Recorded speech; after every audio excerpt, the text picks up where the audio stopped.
Hello बच्चा party. तो आज हम लोग पढ़ते हैं हाइड्रोजन बॉन्डिंग। तो देखना, इसमें सबसे पहले हम लोग देखेंगे कि हाइड्रोजन बॉन्डिंग का जो एनर्जी होता है वो कितना से कितना तक होता है। तो 8 किलो जूल पर मोल से लेके 42 किलो जूल पर मोल तक होता है, ठीक है ना।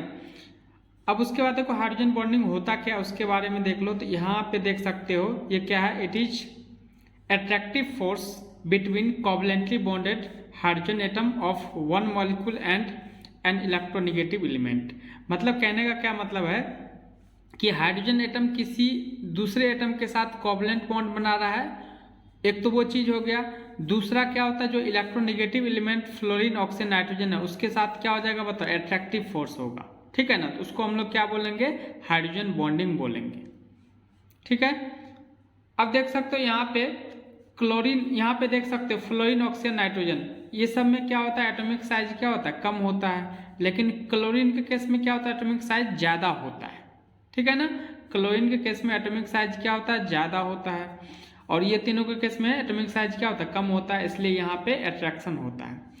अब यहाँ पे देख सकते हो क्लोरीन और नाइट्रोजन का इलेक्ट्रोनेगेटिविटी सेम होता है, ठीक है ना। लेकिन क्लोरीन उतना हाइड्रोजन बॉन्ड नहीं बनाता, लेकिन नाइट्रोजन बनाता है। तो ऐसा क्यों, क्योंकि नाइट्रोजन का जो चार्ज डेंसिटी होता है वो क्या होता है, ज्यादा होता है। मतलब कम साइज पे चार्ज क्या होता है, ज्यादा होता है। इसका मतलब क्या है, चार्ज डेंसिटी ज्यादा होता है, ऐसे आप बोल सकते हो, ठीक है ना। इसलिए क्लोरीन देख सकते हो उतना ज्यादा मतलब हाइड्रोजन बॉन्डिंग नहीं बनाता है। एक आध केस में ऐसा होगा जहाँ पे बनाएगा, लेकिन जनरली हम लोग बोल सकते हैं कि क्लोरीन हाइड्रोजन बॉन्डिंग नहीं बनाता है, लेकिन नाइट्रोजन बहुत बनाता है, ठीक है ना।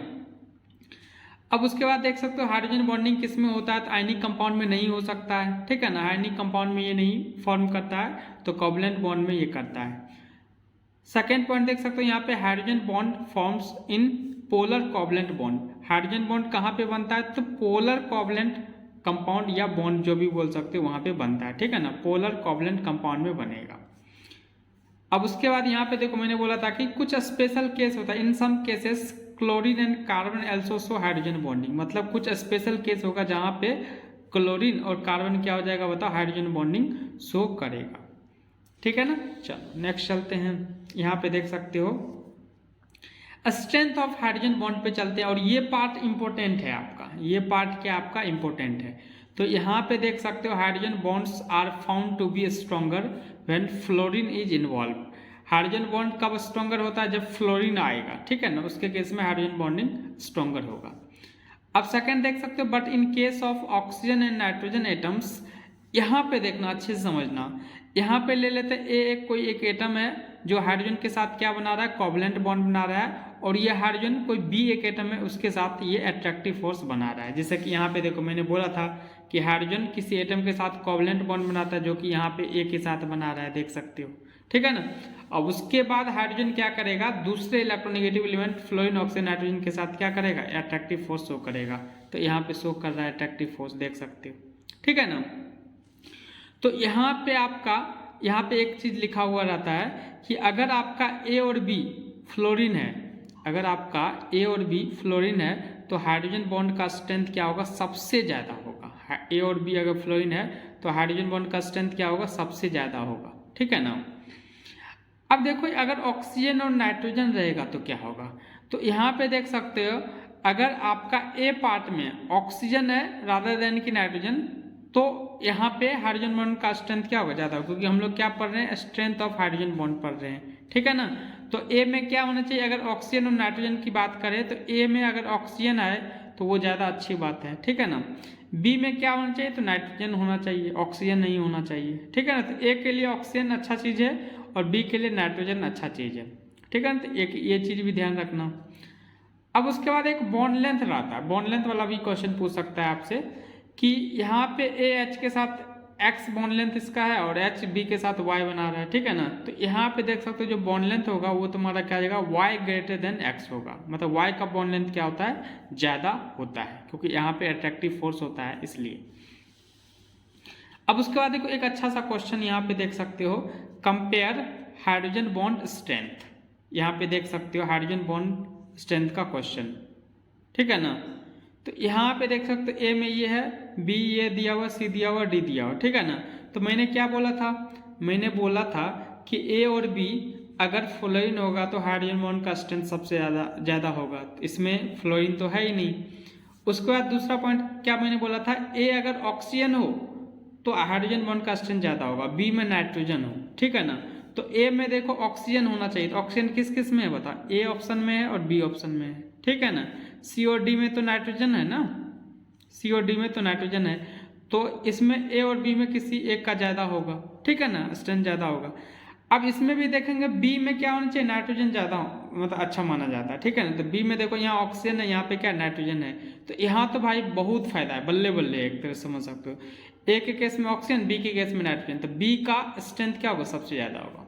उसके बाद ए का होगा, ठीक है ना, क्योंकि यहाँ पे ऑक्सीजन है ए में। अब सी और डी में चलेंगे तो देख सकते हो ए के केस में तो आपका ऑक्सीजन होना चाहिए, लेकिन दोनों के केस में नाइट्रोजन है, तो कोई दिक्कत नहीं है, दोनों के केस में है, ठीक है ना। लेकिन बी के केस में क्या होना चाहिए, नाइट्रोजन होना चाहिए, लेकिन इस केस में ऑक्सीजन है, इस केस में क्या नाइट्रोजन है, तो इसका स्ट्रेंथ क्या होगा, डी का ज़्यादा होगा। उसके बाद क्या होगा, सी का स्ट्रेंथ होगा। समझ पा रहे हो ना, ठीक है ना। चलो अब उसके बाद देखो एक क्वेश्चन जेई एडवांस का है, ये आपका नीट में भी पूछा जाता है ऐसा क्वेश्चन, जेई मेंस में भी पूछा जाता है और जेई एडवांस में ये तो पूछा है, ठीक है ना। ये एक्चुअली में नीट और जेई मेंस टाइप का क्वेश्चन है, भले ही पूछ दिया जेई एडवांस में, लेकिन इजी क्वेश्चन है। क्वेश्चन क्या पूछा था कि the hydrogen bond is strongest in, ठीक है ना। तो इसमें देख सकते हो OH sulphur, SH oxygen, FH fluorine, FH oxygen. तो मैंने क्या बोला था, ए और बी अगर फ्लोरीन होगा तो हाइड्रोजन बॉन्ड का स्ट्रेंथ क्या होगा, मैक्सिमम होगा। तो स्ट्रॉन्गेस्ट पूछ रहा है तो सी ऑप्शन हो जाएगा, ठीक है ना। चलो अब उसके बाद एक और क्वेश्चन आता है KHF2, ठीक है ना।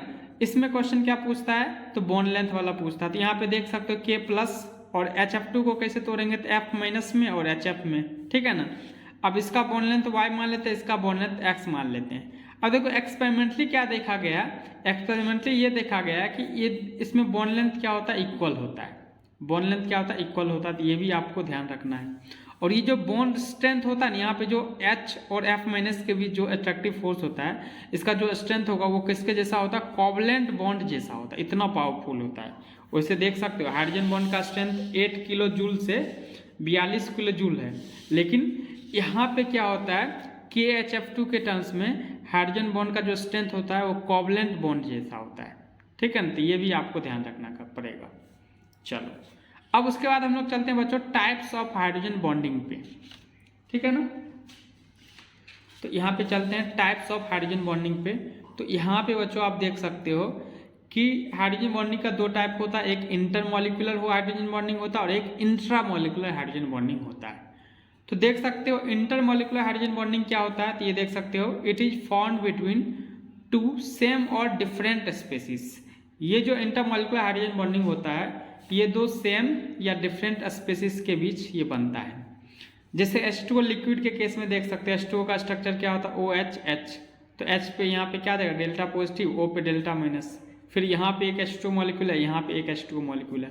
तो यहाँ पे ऐसे वाला देखो आ रहा है ना A, और यहाँ पे क्या है H है, और यहाँ पे क्या आपका B है, इसके जैसा आ रहा है, देख सकते हो, ठीक है ना।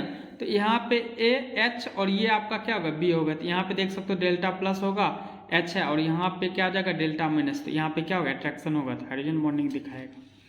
उसी तरीके से HF में भी देख सकते हो बच्चों, HF में भी वही हो रहा है, HF, तो यहाँ पे डेल्टा माइनस, यहाँ पे डेल्टा प्लस।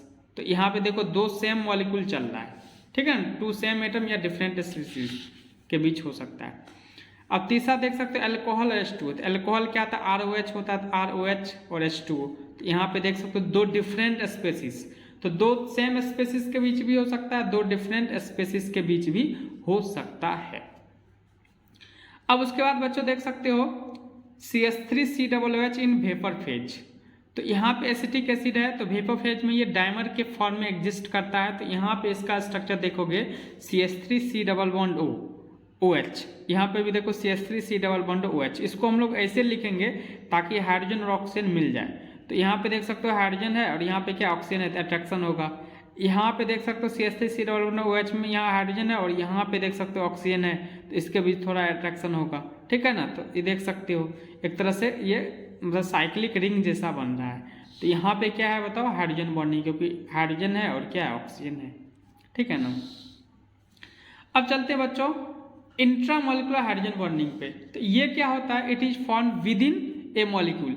ये एक ही मॉलिक्यूल में ऐसा होता है, ठीक है ना, एक मॉलिक्यूल रहेगा उसी में हाइड्रोजन बॉन्डिंग शो करेगा, ठीक है ना, एक ही मॉलिक्यूल रहेगा उसी में हाइड्रोजन बॉन्डिंग शो करेगा। तो यहाँ पे देख सकते हो ऑर्थो नाइट्रोफिनॉल के केस में यहाँ पे देख सकते हो यहाँ पे क्या है OH है फिनॉल, और यहाँ पे ऑर्थो पोजीशन पे क्या NO2 ग्रुप जुड़ा हुआ है। तो यहाँ पे देख सकते हो हाइड्रोजन O के साथ जुड़ा हुआ है, फिर यहाँ पे अट्रैक्टिव फोर्स ऑक्सीजन के साथ दिखा रहा है जैसे AH B जैसा, ठीक है ना। तो यहाँ पे A मान लो ये A है ये H है, तो AH हो गया कोवैलेंट बॉन्ड, और यहाँ पे अट्रैक्टिव फोर्स ये B है, ठीक है। और B क्या क्या हो सकता है, तो फ्लोरीन ऑक्सीजन नाइट्रोजन हो सकता है, ठीक है ना। तो यहाँ पे ऑर्थो नाइट्रोफिनॉल के केस में कौन सा हाइड्रोजन बॉन्डिंग है, तो इंट्रामोलिकुलर हाइड्रोजन बॉन्डिंग, हिसाब पता चल रहा है बच्चों। चलो अब उसके बाद बच्चों देख सकते हो यहाँ पे देख सकते हो आप hydrogen bonding in special cases. तो स्पेशल केस में क्या हम बोले थे कि एक क्लोरीन के केस में होता है, एक कार्बन के केस में होता है। तो यहाँ पे देख सकते हो बच्चों, यहाँ पे कार्बन के केस वाला, ये पहला जो ए में बता रहे कार्बन के बीच, ठीक है ना। तो यहाँ पे CH_Cl3 देख सकते हो क्लोरोफॉर्म प्लस एसीटोन। क्लोरोफॉर्म क्या होता है, CH_Cl3 होता है, एसीटोन ये होता है। तो यहाँ पे बच्चों देख सकते हो हाइड्रोजन है और यहाँ पे कार्बन है। ये बहुत मतलब आश्चर्य वाली बात है कि कार्बन के साथ भी बना सकता है, ठीक है ना। तो यहाँ पे देखो CH ये A मान लो, और यहाँ पे ये क्या है B है, तो ये ऑक्सीजन है। तो यहाँ पे देखो तो हाइड्रोजन किसके साथ जुड़ा हुआ, कार्बन के साथ जुड़ा हुआ है, ठीक है ना। और यहाँ पे अट्रैक्टिव फोर्स दिखा रहा है, तो एक ये हो सकता है CH_Cl3 प्लस एसीटोन। दूसरा क्या होता है, क्लोरल होता है। क्लोरल का फॉर्मूला क्या होता है, CCl3CHO होता है, CCl3CHO होता है। तो यहाँ पे देख सकते हो बच्चों क्लोरल क्या होता है, C क्लोरीन क्लोरीन क्लोरीन, और यहाँ पे देख सकते हो CHO को हम लोग कैसे लिखते हैं, एक कार्बन पे 2 OH क्या होता है, अनस्टेबल होता है। इसको आप समझने के लिए यहाँ पे देख सकते हो CH, मतलब यहाँ पे क्या है, एक कार्बन पे अगर 2 OH रहता है ना, तो वो क्या होता है, अनस्टेबल होता है। तो यहाँ से क्या निकल जाता है, वाटर निकल जाता है, ठीक है ना।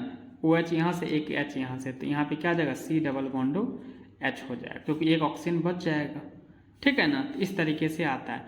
तो यहाँ पे देख सकते हो CH है और यहाँ पे OH, और यहाँ पे भी क्या OH है। तो यहाँ से H2 बाहर निकाल दोगे तो फिर ये वापस आ जाएगा, CCl3CHO आ जाता है, ठीक है ना। तो यहाँ पे देख सकते हो हाइड्रोजन ऑक्सीजन के साथ जुड़ा, और यहाँ पे क्या किसके साथ जुड़ा हुआ, क्लोरीन के साथ जुड़ा हुआ है। तो हाइड्रोजन क्लोरीन के साथ हाइड्रोजन बॉन्ड बना रहा है, देख सकते हो, ठीक है ना। तो इतना कुछ रहता है हाइड्रोजन बॉन्डिंग में, ठीक है ना। समझ में आ गया ना। अगर आपको वीडियो पसंद आया बच्चों तो सब्सक्राइब कर देना, ठीक है ना। और कमेंट जरूर करना कि आपको किस टॉपिक पे वीडियो चाहिए, ठीक है ना। तो उस टॉपिक पे मैं वीडियो बना दूंगा, ठीक है। Thank you.